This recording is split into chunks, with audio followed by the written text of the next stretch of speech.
The rapture was delivered on December 4th, 1965 at Ramada in Yuma, Arizona, USA. கர்த்தராகிய இயேசு கிறிஸ்துவின் பரிசுத்த நாமத்துக்கு மகிமை உண்டாவதாக. நமது அருமை சகோதரனும் 20ஆம் நூற்றாண்டு தீர்க்கதரிசியுமான வில்லியம் மரியம் பிரென்னம் அவர்களால் 1965ஆம் வருடம் டிசம்பர் மாதம் 4ஆம் தேதியன்று அமெரிக்கா அரிசோனா யூமாவில் உள்ள ராமடா சத்திரத்தில் த ராப்சர் ஆகாயத்தில் எடுத்துக் கொள்ளப்படுதலின் தலைப்பின் கீழ் கொடுக்கப்பட்ட செய்தியை இப்பொழுது நீங்கள் தமிழாக்கத்துடன் கேட்கப் போகிறீர்கள்.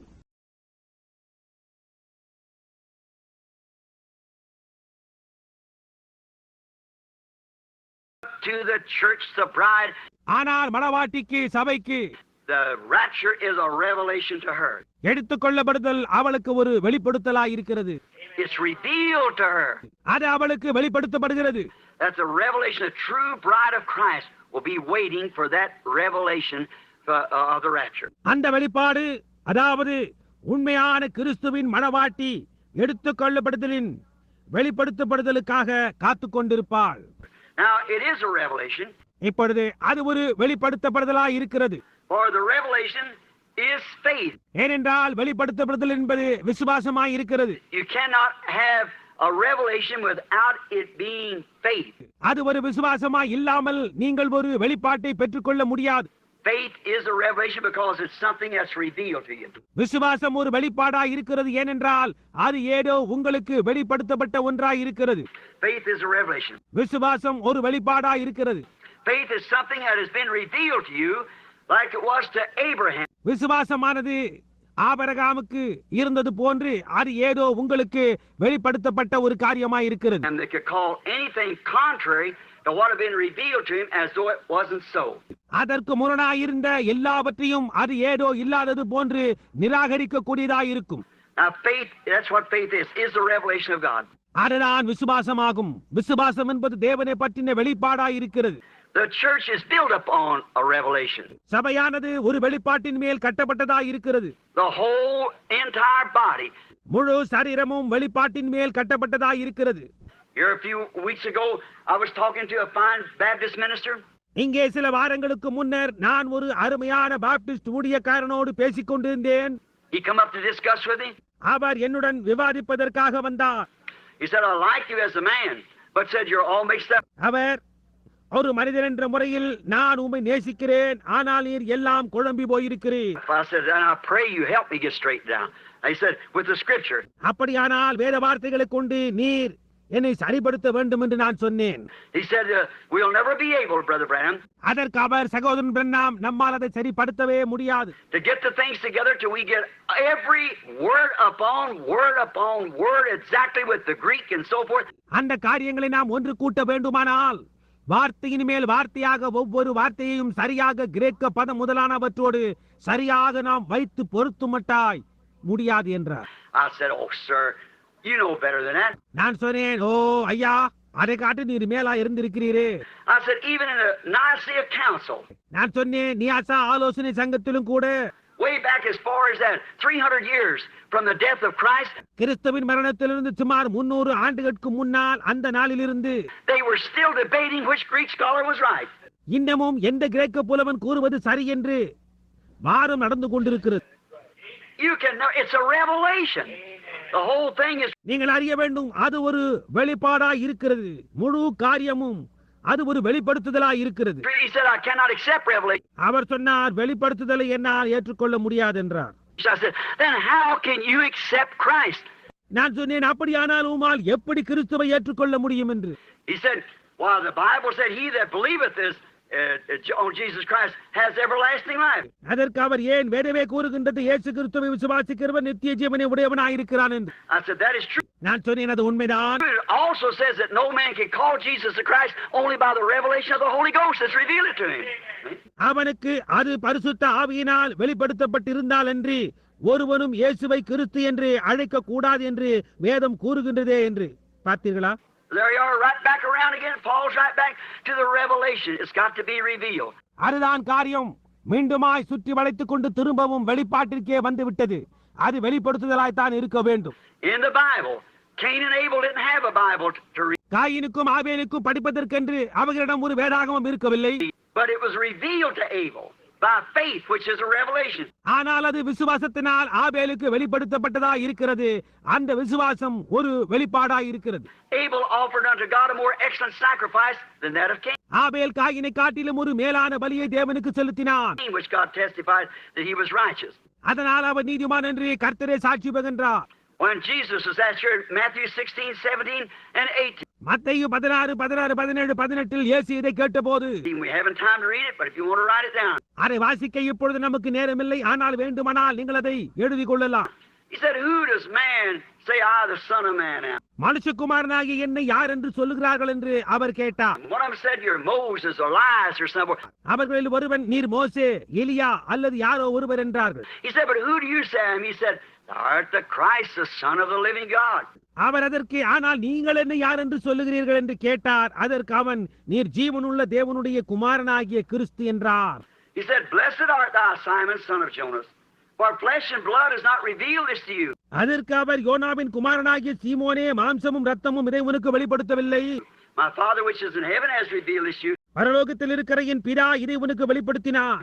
Upon this rock, இந்த கல்லின் மேல், the spiritual revelation of who God is, who Jesus is. யார் தேவன், இயேசு கிறிஸ்து யார் என்ற ஆவிக்குரிய வெளிப்படுத்தலின் பேரில், And he is the revelation of God, God made in flesh and revealed to the world.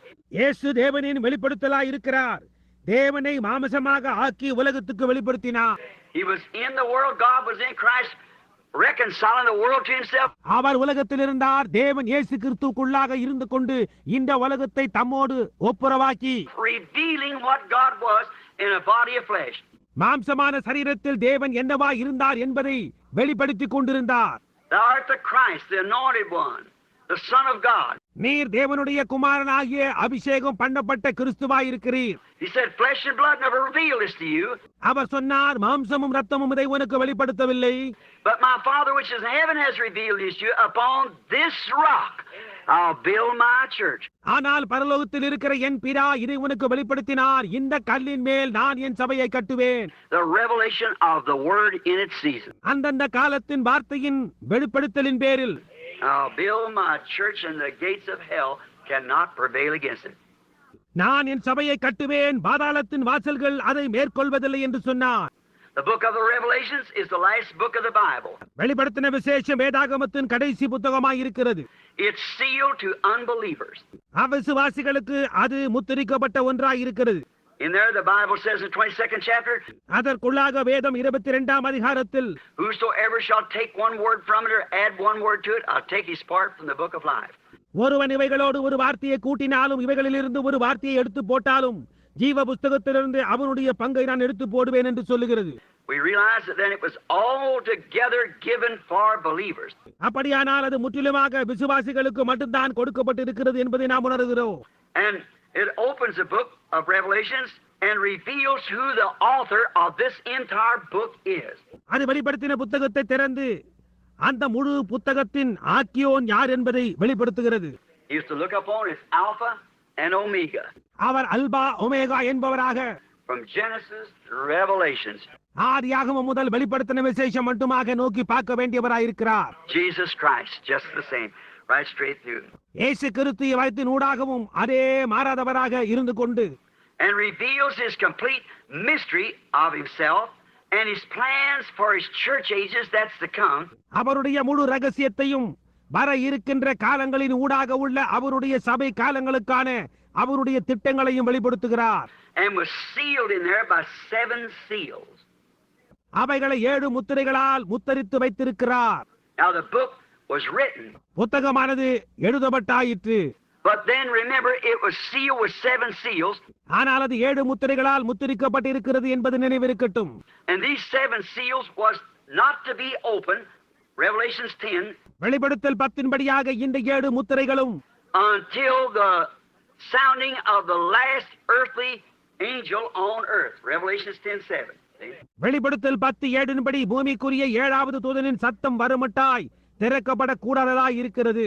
And as the days of the sounding of the last angel's message, 7th angel, கடைசி தூதனின் செய்தியின் சத்தத்தின் நாட்களிலே, 7ஆம் தூதனின் நாட்களிலே, The mystery of God should be finished in that age.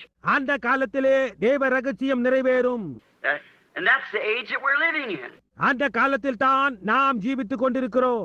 We all know we're living in the Laodicea age. நாம் யாவரும் Laodicea சபையின் காலத்தில் ஜீவிக்கிறோம் என்பதை அறிந்திருக்கிறோம். There will never be another age to it. It can't be. அதற்காக இன்னொரு காலம் இருக்க போவதும் இல்லை, இருக்கவும் முடியாது.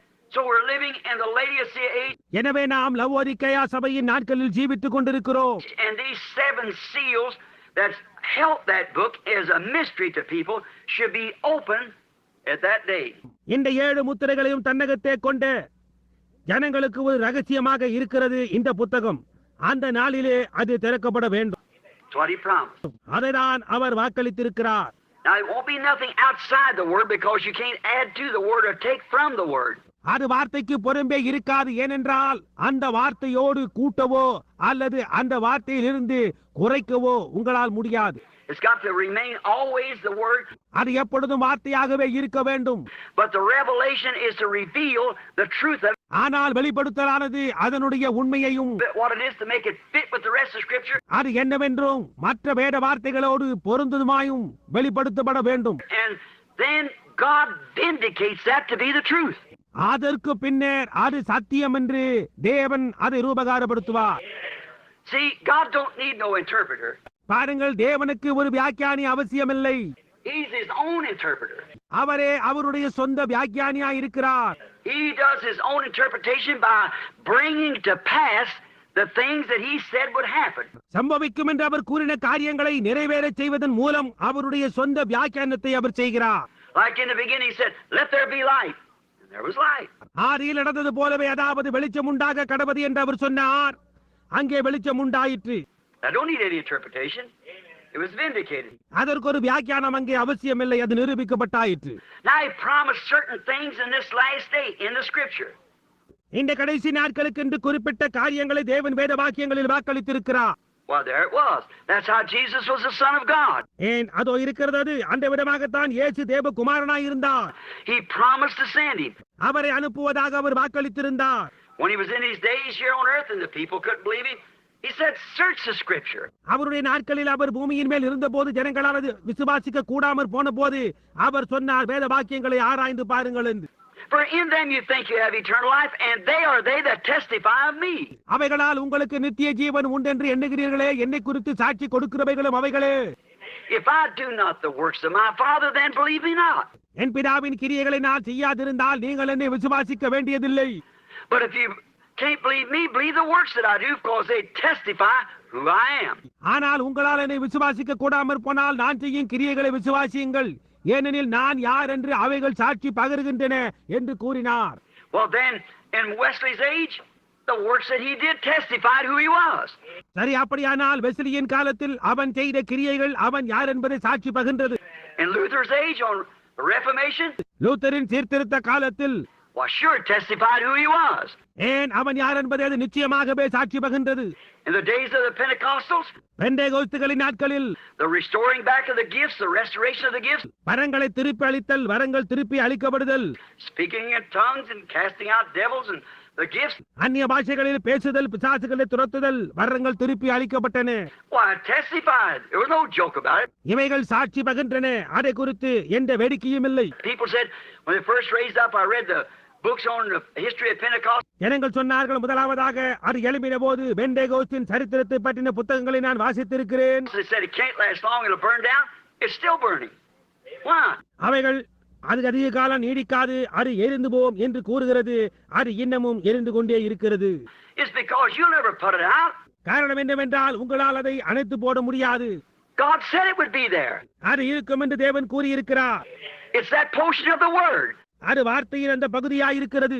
And no more could you put that out. இனி ஒருபோதும் உங்களால் அதை அணைத்து போட முடியாது. And then when the bride is being called out, how are you going to put it out? அப்படியானால் மணவாட்டி வெளியே அழைக்கப்படும் போது நீங்கள் எப்படி அதை அணைத்து போட போகிறீர்கள்? It's a revelation of the manifestation of the word made true. வார்த்தை உண்மையாகுதலின் வெளிப்படுதலின் வெளிப்பாடாய் அது இருக்கிறது.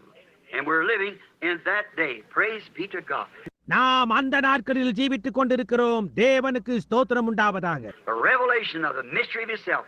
அவரை பற்றின ரகசியத்தின் வெளிப்பாடாய் அது இருக்கிறது. Now the rapture is only, this rapture that we're talking about is only for the bride. எடுத்துக்கொள்ளப்படுதல் இப்பொழுது நாம் பேசிக் கொண்டிருக்கிறதான இந்த எடுத்துக்கொள்ளப்படுதல் மணவாட்டிக்கு மாத்திரமே உரியதாகும். Remember the Bible said, and the rest of the dead lived not for 1,000 years. மரணமடைந்த மற்றவர்கள் அந்த 1000 வருஷம் முடிய மட்டும் உயிரடையவில்லை என்று வேதம் கூறுகிறது. நினைவிருக்கட்டும். This great rapture. இந்த மகத்தான எடுத்துக்கொள்ளப்படுதல். If there's not a rapture, friends, where are we at? எடுத்துக்கொள்ளப்படுதல் என்று ஒன்று இல்லை என்றால் நண்பர்களே, நாம் எதை நோக்கி இருக்கிறோம்? What are we going to do? நாம் என்ன செய்ய போகிறோம்? What age are we living in? நாம் எந்த காலத்தில் ஜீவித்துக் கொண்டிருக்கிறோம்? And what promise do we have? எந்த வாக்குத்தத்தத்தை நாம் உடையவர்களாய் இருக்கிறோம்? There is going to be a rapture. ஒரு எடுத்துக்கொள்ளப்படுதல் இருக்கத்தான் போகிறது. The Bible says there will be, and it'll be only for the elected. இருக்கும் என்று வேதம் கூறுகின்றது. ஆனால் அது தெரிந்து கொள்ளப்பட்டவர்களுக்கு மட்டுமே. The elected lady. தெரிந்து கொள்ளப்பட்ட அம்மாளுக்கு மட்டுமே. The bride in this day that's pulled out. The church. மணவாட்டிக்கு இந்த நாட்களிலே வெளியே இழுக்கப்பட்ட மணவாட்டிக்கு சபைக்கு மட்டுமே. The very word church means called out of. சபை என்ற அந்த வார்த்தைக்கு வெளியே அழைக்கப்பட்டவர்கள் என்று அர்த்தம். As Moses called a nation out of a nation, மோசே ஒரு தேசத்தை ஒரு தேசத்திலிருந்து வெளியே அழைத்தது போலவே the Holy Spirit is calling a bride out of a church. பரிசுத்த ஆவியானவர் ஒரு மணவாட்டியை சபையிலிருந்து வெளியே அழைக்கிறார். A church out of a church. சபைகளிலிருந்து ஒரு சபையை அவர் வெளியே இழுக்கிறார். Members from every denomination making up a bride. எல்லா ஸ்தாபனங்களிலும் இருந்தும் வெளியே அழைக்கப்பட்ட அங்கத்தினர்கள் யாவரும் சேர்ந்துதான் மணவாட்டி ஆவார். Bride tree, it's in the tape. The bride tree. மணவாட்டி மரம் என்ற தலைப்பின் கொடுக்கப்பட்ட செய்தியில் இந்த காரியங்களை நீங்கள் பார்க்கலாம். A bride coming out call, and that's the one that the bride tree is the bride rather. வெளியே அழைக்கப்பட்டு வெளிவருகின்ற அவர்களே ஒரு மணவாட்டி, அவள்தான் அந்த மணவாட்டி மரம். Is the one that's going to be in the rapture. அவர்கள் மட்டுமே எடுத்துக்கொள்ளப்படுதலில் போக போகிறவர்கள். That alone. அவர்கள் மட்டுமே. Nothing but the bride. மணவாட்டியே அல்லாமல் வேறு யாருமே போக போவதில்லை. The elected ones, foreknown by God. தெரிந்து கொள்ளப்பட்டவர்கள், தேவனால் முன்னறியப்பட்டவர்கள். From the beginning, the Father's spiritual chain. ஆதி முதற்கொண்டே பிதாவின் ஆவிக்குரிய ஜீன்களாய் இருப்பவர்கள் மட்டுமே போவார்கள். Let me just stop here a minute. நான் இங்கு ஒரு நிமிஷம் தாமதிக்கிறேன். I keep getting nervous thinking I'm going to hold you too long. உங்களை அதிக நேரம் காக்க வைக்க போகிறேன் என்பதை நினைக்கும் போதே தயக்கம் உண்டாகின்றது. But notice, look. ஆனால் கவனியுங்கள், பாருங்கள். Each one of you people, do you know years before you were born, you were in your father? நீங்கள் ஒவ்வொருவரும் பிறப்பதற்கு எத்தனையோ ஆண்டுகளுக்கு முன்னரே உங்களுடைய தகப்பனுக்குள் இருந்தீர்கள். As a gene? ஒரு வித்தாக, ஒரு ஜீனாக இருந்தீர்கள் என்பது உங்களுக்கு தெரியுமா? That's right. A germ of seed. What's in your father comes from the male sex, not the female. அது சரியே. ஒரு வித்தான கிருமியாக உங்கள் தகப்பனுக்குள் இருந்து ஆணிடமிருந்து பெண்ணிடமிருந்து அல்ல. புரிகின்றதா? Female furnishes an egg, a bedding ground. ஸ்திரீயானவள் முட்டையை உண்டாக்குகிறாள், ஒரு விதை பதியும் நிலத்தை உருவாக்குகிறாள். But the germ come from the. ஆனால் கிருமியோ ஆணிடமிருந்து வருகிறது. Now, say in my father or my son sitting here. உதாரணமாக இங்கே உட்கார்ந்திருக்கும் என் தகப்பனுக்குள் அல்லது என் மகனுக்குள். When I was 16 years old, my son was in me. எனக்கு 16 வயதாக இருந்தபோது என் மகன் எனக்குள் இருந்தான். I didn't know him, but he was there. எனக்கு அவனை தெரியாது, ஆனால் அவன் அங்கே இருந்தான். Now, through a bedding ground, through holy wedlock, ஒரு பதியும் பூமியின் மூலமாக, ஒரு தூய திருமணத்தின் மூலமாக, he becomes in the image of me. அவன் என்னை போன்ற என்னுடைய சாயலில் வெளிவந்தான். I know him. I can fellowship with him.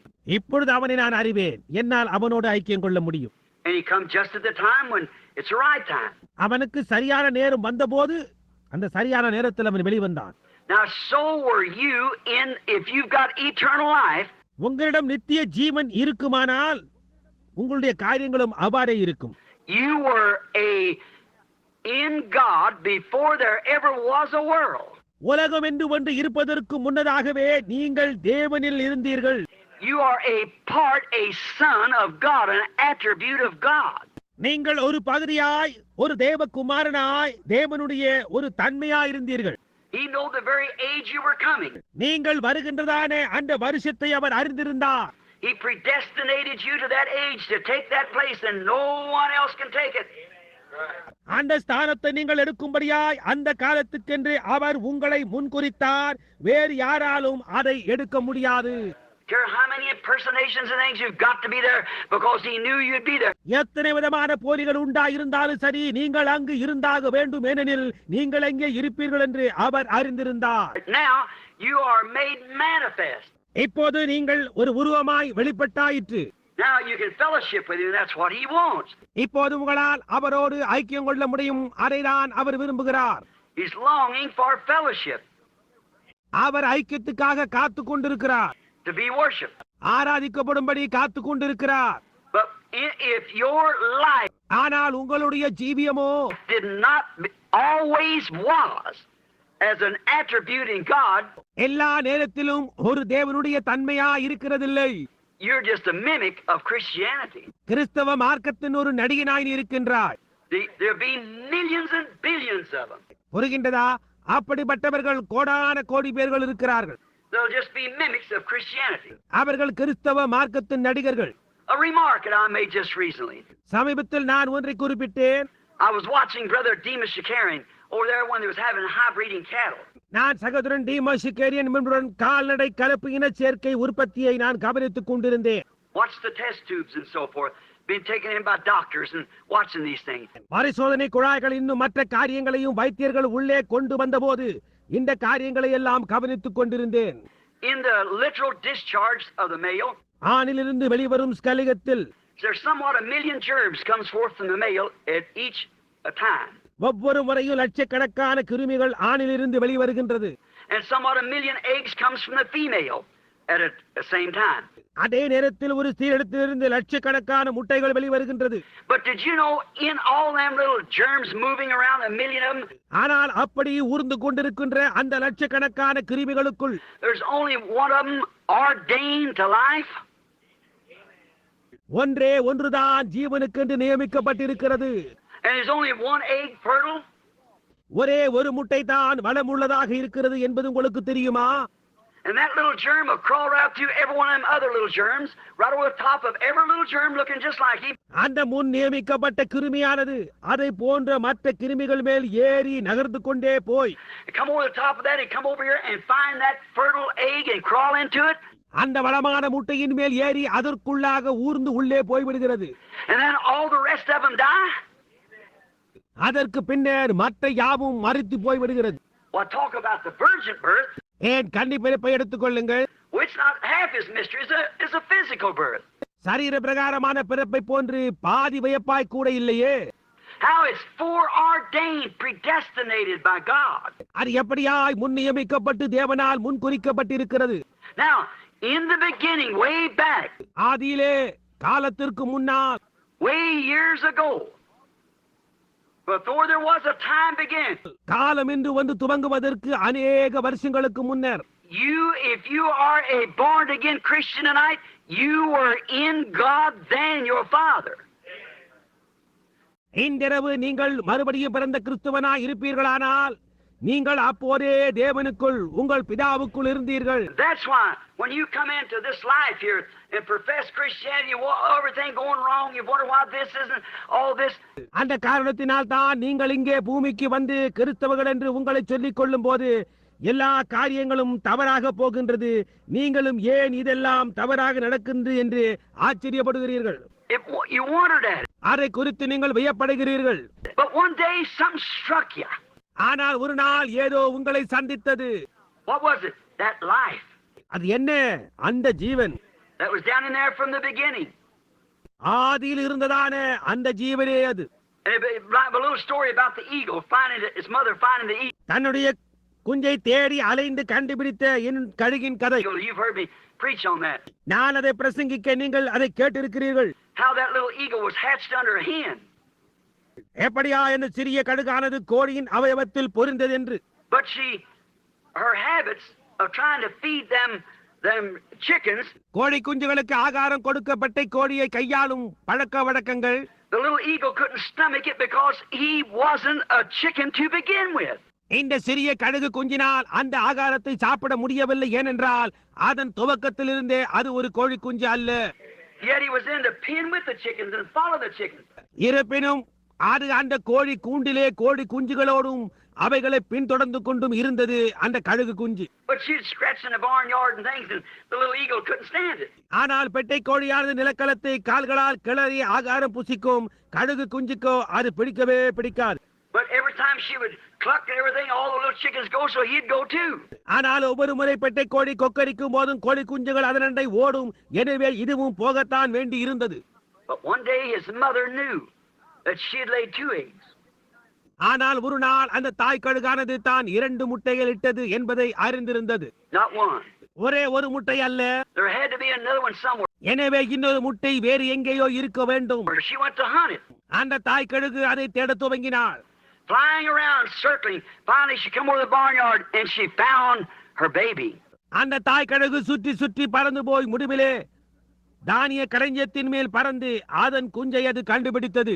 And she screamed to him. உடனே அது ஒரு பெரிய குரல் கொடுத்தது. It was a voice that he realized that's the thing that fit. அந்த கழுகு குஞ்சு உடனே அது தனக்குரிய சத்தம் என்பதை உணர்ந்து கொண்டது. That was what he's looking for. See? அதைத்தான் அந்த கழுகு குஞ்சு எதிர்பார்த்து கொண்டிருந்தது. புரிகின்றதா? And he realized then that he wasn't a chicken, he was an eagle.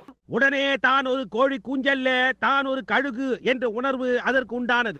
That's the way it ever born again Christian. ஒவ்வொரு மறுபடியும் பிறந்த கிறிஸ்துவனிடமும் காரியம் அந்த விதமாகவே இருக்கிறது. When you come, I don't care how many denominations you join. நீங்கள் வரும்போது நீங்கள் எத்தனை ஸ்தாபனங்களை சேர்ந்திருந்தாலும் எனக்கு அக்கறை இல்லை. How many names you put your name on the books and things.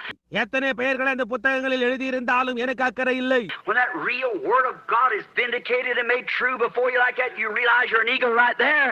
உண்மையான தேவனுடைய வார்த்தை உங்களுக்கு முன்பாக ரூபகாரப்படுத்தப்பட்ட போது அதை போன்று நீங்கள் ஒரு கழுகு என்பதை அந்த நேரத்திலே அங்கே உணர்ந்து கொள்ளுகிறீர்கள். Because all this plucking of the hen, you join this and join this. ஏனென்றால் இந்த பெட்டை கோழியின் எல்லா கொக்கரிப்பும், அதாவது இதை சேர்ந்து கொள் அதை சேர்ந்து கொள், Go this way and that way, it's nonsense.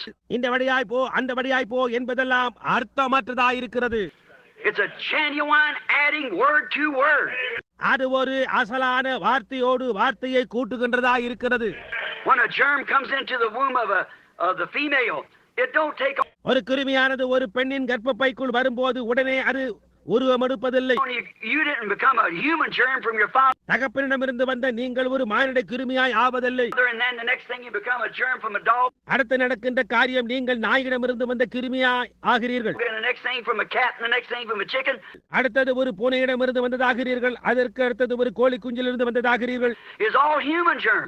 அது மானிட கிருமியாக மட்டுமே இருக்கிறது. And the body of Jesus Christ, இயேசு கிறிஸ்துவினுடைய சரீரம், the bride will be part of his body. மணவாட்டியானவள் அவருடைய சரீரத்தின் ஒரு பகுதியாக இருக்கிறார். He was the word, and the bride will have to be the word. அவர் வார்த்தையாய் இருந்தார், எனவே மணவாட்டியானவள் வார்த்தையாகத்தான் இருக்க வேண்டும். Word added to word, add to word. வார்த்தை வார்த்தையோடு சேர்க்கப்பட்டு வார்த்தையோடு சேர்க்கப்பட்டு ஆக வேண்டும். Luther's justification, Wesley's sanctification, லூதரின் நீதிமானாகுதல், வெஸ்லியின் பரிசுத்தமாகுதல், Pentecostal's baptism with the Holy Spirit, restoration of gifts, and all the rest of it goes with it. பரிசுத்தாவி அபிஷேகத்துடன் பெந்தேகோஸ்தே ஞானஸ்தானம், வரங்கள் திரும்ப அளிக்கப்படுதல், இன்னும் மற்ற யாவும் அதனோடு சேர்ந்து போகும். It's got to be word on top of word. வார்த்தையின் மேல் வார்த்தையை வைக்கின்றதாய் அது இருக்க வேண்டும். Germ on top of germ, life on top of life. கிருமியின் மேல் கிருமி, ஜீவனுக்கு மேல் ஜீவன் வைக்கப்பட்டு, to bring out the full statue of the bride of the Lord Jesus Christ. கர்த்தராகிய இயேசு கிறிஸ்துவின் மணவாட்டியின் பூரண வளர்ச்சியை கொண்டு வரும். Now, you remember you was an attribute. இப்பொழுது உங்களுக்கு நினைவிருக்கட்டும், நீங்கள் ஒரு தன்மையாய் இருக்கிறீர்கள். And now the thing of it is, இப்பொழுது அதன் காரியம் என்னவென்றால், after we find out these things that Christ is coming for his bride, கிறிஸ்து தம்முடைய மணவாட்டிக்காக வருகிறார் என்ற இந்த காரியங்கள் யாவற்றையும் நாம் கண்டறிந்த பின்னர், now how do we get into that bride? நாம் எப்படி மணவாட்டிக்குள்ளாக ஆக முடியும்? That's the question. அதுதான் இப்போது கேள்வி. Many say, join our congregation. அநேகர் எங்களுடைய கூட்டத்தை சேர்ந்து கொள்ளுங்கள் என்று சொல்கிறார்கள். One of them wants a certain type of baptism. அவர்களில் ஒரு சாரார் ஒரு குறிப்பிட்ட விதமான ஞானஸ்தானத்தை விரும்புகின்றனர். One wants to do this or that. ஒரு சாரார் இதை அல்லது அதை செய்ய விரும்புகின்றனர். One said you must speak with tongues or you haven't got it. ஒரு சாரார் நீங்கள் அந்நிய பாஷைகளில் பேச வேண்டும் என்கின்றனர், இல்லை என்றால் நீங்கள் பெற்றுக்கொள்ளவில்லை என்கின்றார்கள். Others said you don't have to speak with tongues. இன்னொரு சாரார் நீங்கள் அந்நிய பாஷையில் பேச வேண்டியதில்லை என்கிறார்கள். This one says you must dance in the spirit. This says you must shout. ஒரு சாரார் நீங்கள் ஆவியில் நடனமாட வேண்டும் என்றும் இன்னொரு சாரார் நீங்கள் சத்தமிட வேண்டும் என்று கூறுகிறார்கள். This got a sensation. இதில் ஒரு உணர்ச்சி இருக்கிறது. It's all right, and then still it's all wrong. அதெல்லாம் சரிதான், அப்படி இருந்தாலும் எல்லாம் தவறாய் இருக்கிறது. How could a man that's or a woman or a child of God எப்படி ஒரு மனிதனோ அல்லது ஸ்திரீயோ அல்லது ஒரு தேவனுடைய பிள்ளையோ that's born of the Spirit of God deny the Word of God? ஆவியினால் பிறந்தவர்கள் தேவனுடைய வார்த்தையை எப்படி நிராகரிக்க முடியும்? When God Himself interpreted it and say, "This is it. ஏனென்றால் தேவன் தாமே அதை வியாக்கியானித்து இதுதான் அது, I promised it. Here it is." நான் அதை வாக்களித்திருக்கிறேன், இதோ அது இருக்கிறது என்று Showing it just as plain as they can. அவ்வளவு வெளிப்படையாய் தெளிவாய் காட்டுகிறார். Why, they're bound to see it. See? ஏன் அவர்கள் அதை காண்பது நிச்சயமாய் இருக்கிறது, புரிகின்றதா?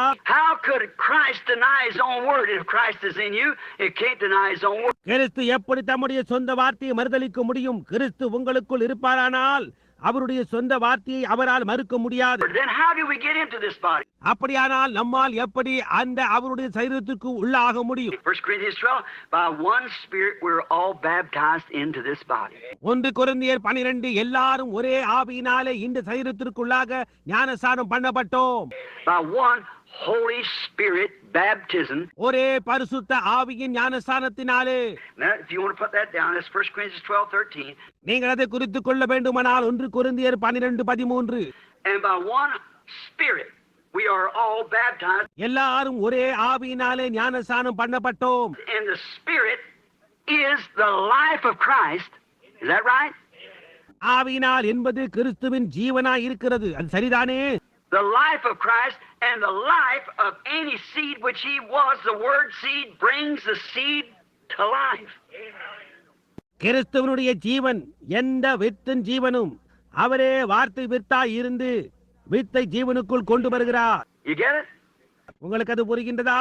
If that life is laying in the seed, அந்த ஜீவன் வித்துக்குள் இருந்து and this baptism of the Holy Spirit comes upon it, இந்த பரிசுத்த ஆவியின் ஞானஸ்நானம் அதன் மேல் வரும்போது it's bound to bring that seed life. அது அந்த வித்தை ஜீவனுக்கு கொண்டு வரத்தான் வேண்டும். As I told you here at Phoenix not long ago, சமீபத்தில் இங்கே நான் பீனிக்ஸில் கூறினது போன்று I was talking to Brother John Sheriff. நான் சகோதரன் ஜான் ஷைரட்டுடன் பேசிக் கொண்டிருந்தேன்.